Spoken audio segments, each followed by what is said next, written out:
नमस्कार दोस्तों, आप सभी को एक एजुकेशन पॉइंट में स्वागत है। तो आज की इस वीडियो में आपका क्लास 10 का आपका मैथ का यहाँ पर प्रश्नावली 1.2 का यहाँ पर आपको पिछला वीडियो में तीसरा नंबर क्वेश्चन तक करा चुके हैं। आज की इस वीडियो में आपको प्रश्नावली 1.2 का यहाँ पर चौथा नंबर क्वेश्चन से आपको करवाने वाले हैं।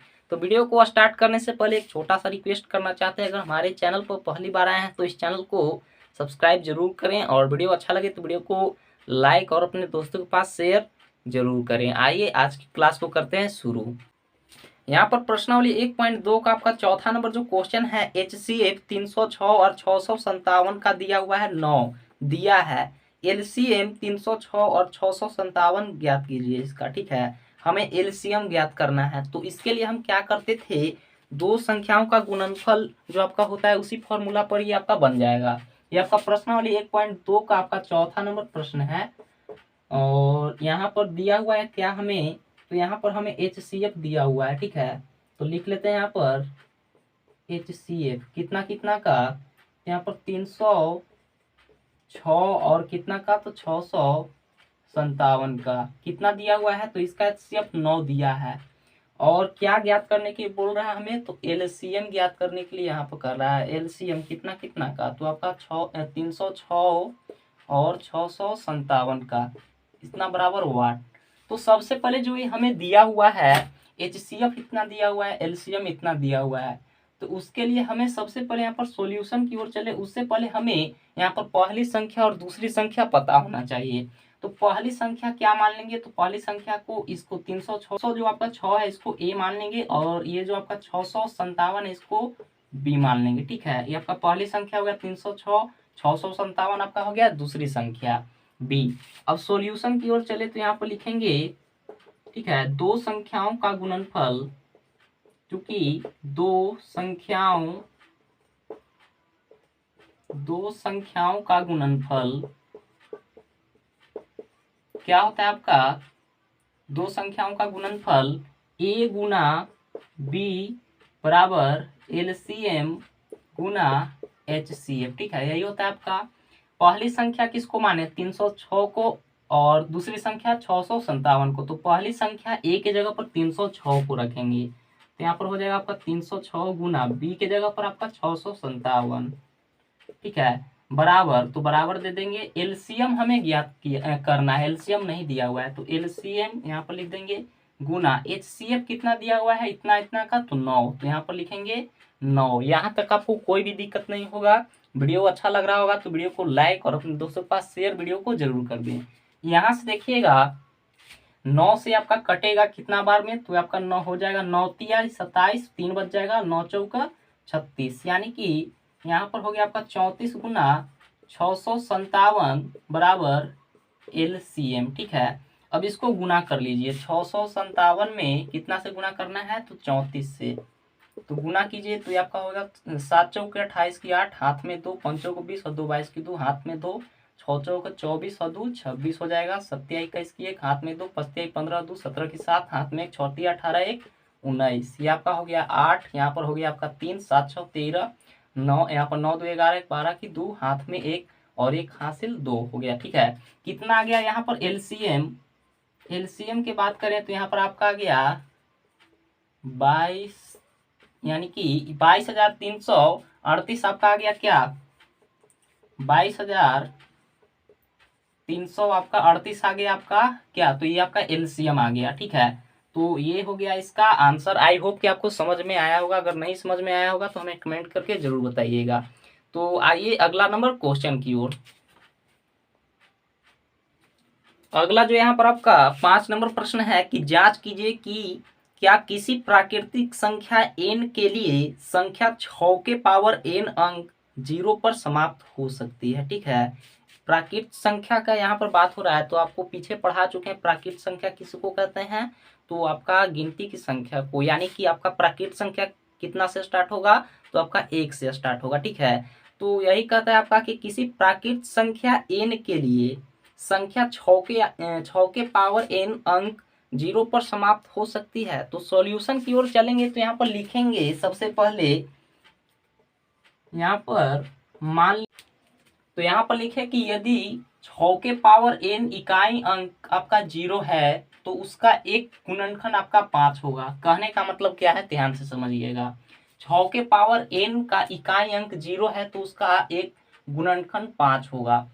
तो यहाँ पर मान लीजिए कि कोई संख्या का आपका इकाई स्थान क्या है, तो 0 है। तो इकाई स्थान मान लीजिए आपका 30 है, ठीक है। तो 30 का इकाई स्थान आपका क्या है, तो 0 है। तो इसका कहने का मतलब है कि इसका जो अब आप गुणनखंड कीजिएगा तो इसमें आपको एक संख्या जो है कि आपको यहाँ पर 5 मिलेगा। गुणनखंड कीजिएगा तो कैसे, तो यहाँ पर इसको यहाँ पर भाग दीजिए, तोड़िए, तो आपका 15 बार में हो गया। फिर इसको आप तोड़िए तो 3 पचे 15, यानी कि हम जब 30 को यहाँ पर तोड़ रहे हैं, फैक्टर कर रहे हैं, तो 2 गुना 3 गुना 5, ठीक है। तो इसमें जो है आपका, इसमें आपका 30 में इकाई स्थान क्या है, तो 0 है। तो कोई भी आपका 0 यानी इकाई संख्या आपका क्या होना चाहिए, 0 होना चाहिए उस संख्या का। तो उसका एक गुणनखंड आपको 5 हमेशा मिलेगा ही मिलेगा, ठीक है। और भी एग्जाम्पल से आप ले सकते हैं, आपको एक एग्जाम्पल यहाँ पर समझा रहे हैं। तो क्या होगा, तो उसका एक गुणनखंड आपका 5 होगा अगर इकाई स्थान आपका 0 होगा तब। अब इसके बाद यहाँ पर लिखेंगे, यहाँ पर आपका जो 6 के पावर n है, 6 के पावर n, 6 के पावर n को क्या लिख सकते हैं, ठीक है। तो इसको लिख सकते हैं 2 गुना 3 के पावर n, ठीक है, यहां तक लिख सकते हैं इसको। उसके बाद यहां से देखिए, इसको हम क्या लिख सकते हैं, 2 के पावर n गुना 3 के पावर n। अब इसके बाद यहां से देखिएगा, यहां पर लिखेंगे, तो इतना करने के बाद यहाँ पर देखिएगा, ये 6 के पावर n को हम क्या क्या लिख सकते हैं, तो 2 गुना 3 के पावर n, फिर इसको हम 2 के पावर n गुना 3 के पावर n लिख सकते हैं। उसके बाद यहाँ पर लिखें कि जो यह दर्शाता है कि 2 और 3, ठीक है, ये 2 और 3 आपका 6 के पावर n के एकमात्र अभाज्य गुणनखंड है, ठीक है।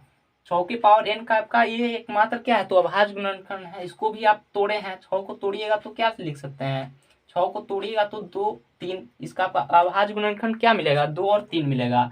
तो इस प्रकार इसको लिख सकते हैं।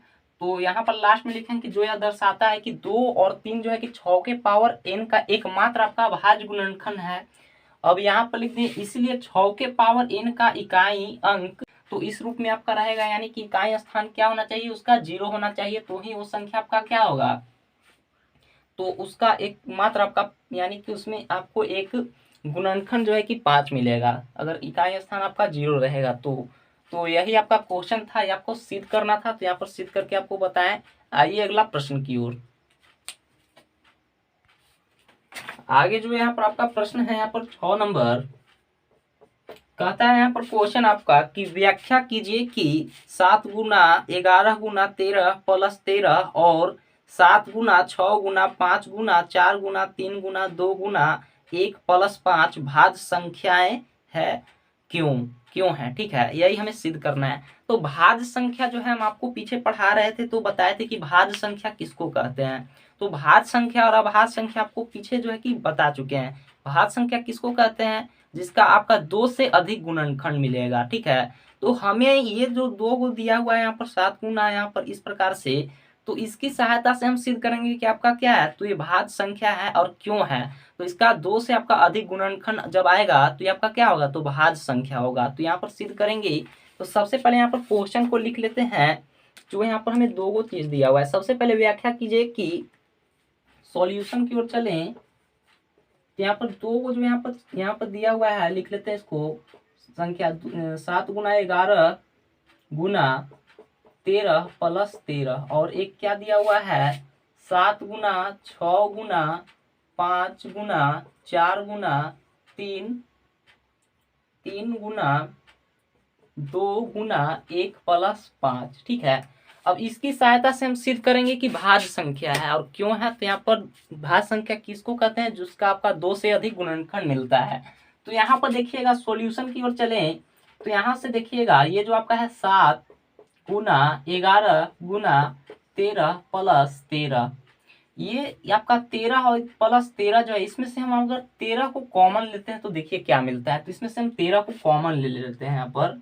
तो 13 को कॉमन ले लेंगे तो ये आपका हो जाएगा 7 गुना 11 गुना 13 कॉमन ले लिए तो यहाँ पर 1 बच गया, फिर प्लस 13 कॉमन आपका हो गया तो यहाँ पर 1 बच गया, ठीक है। यहाँ तक लिख सकते हैं। यहाँ पर हो जाएगा 13, यहाँ पर गुना कीजिए तो यहाँ पर 11 सत्ते 77 को 1 से गुना कीजिएगा तो 77 ही मिलेगा।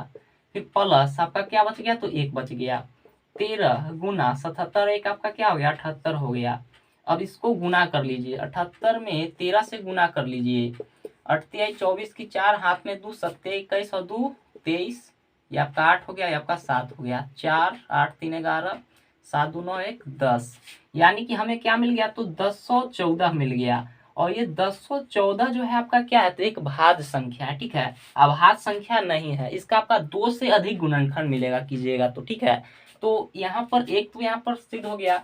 अब एक बात यहाँ पर जो दिया हुआ है इसको भी यहाँ पर प्रूफ करेंगे, तो इसको यहाँ पर किए तो इतना मिला, तो ये आपका क्या है, तो ये आपका भाज्य संख्या, तो यहाँ पर लिखेंगे भाज्य है, ठीक है, आपका भाज्य संख्या है। अब यहाँ पर देखिए, ये अब जो आपका सेकंड वाला दिया है इसको भी हल करेंगे, तो यहाँ पर दिया है 7 गुना 6 गुना 5 गुना 4 गुना 3 गुना 2 गुना 1 प्लस 5, इसमें से 5 को कॉमन कर लीजिए, तो यहाँ से आपको मिल जाएगा 7 गुना 6 गुना 4 गुना 3 गुना 2 प्लस 1, ठीक है, 5 को कॉमन ही कर लिए। अब यहाँ से देखिए इसको गुना कीजिए, तो यहाँ पर आपको मिलेगा, यहाँ पर गुना कीजिएगा तो आपको 1008 मिलेगा, और प्लस आपका 1 यहाँ पर बच रहा है, ठीक है। यहाँ से इसको जोड़ लीजिए तो आपका हो जाएगा 1000, कितना हो जाएगा, तो 9 हो जाएगा। तो ये आपका क्या है, तो भाज्य संख्या है, इसको गुना कर लीजिए, ठीक है। तो जब इसको आप गुना कीजिएगा तो आपको 5045 मिलेगा, और ये आपका 5045 आपका क्या है, तो आपका भाज्य संख्या है, ठीक है, भाज्य संख्या है, ठीक है।